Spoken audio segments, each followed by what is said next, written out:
एक ही बात, एक ही नारा बदलाव का है।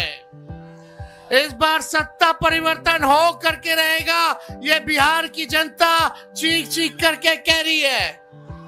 दरभंगा के लोगों का क्या राय है? परिवर्तन लाना है कि नहीं लाना? बदलना है कि नहीं बदलना? तख्त बदल दो, ताज बदल दो, बेईमानों का राज बदल दो। बिहार में चुनावी पारा बारिश के बावजूद भी ऊपर ही चढ़ रहा है।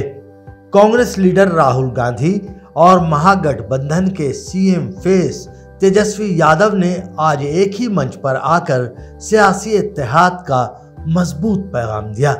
दोनों लीडरों ने एक दूसरे की तारीफ करते हुए कहा कि मुल्क को इंसाफ, रोजगार और बराबरी की जरूरत है, नफरत की नहीं।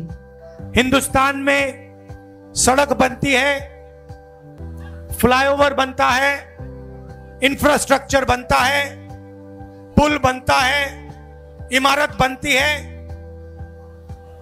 बिहार के युवाओं का हाथ उसमें होता है। सही है, गलत है?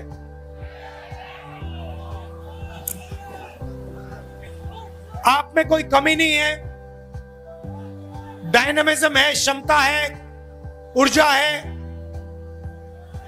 आप बाकी प्रदेशों को बनाते हो। दुबई जैसा शहर आपके कंधों पे बना है, यह काम आप बिहार में क्यों नहीं कर पा रहे हो?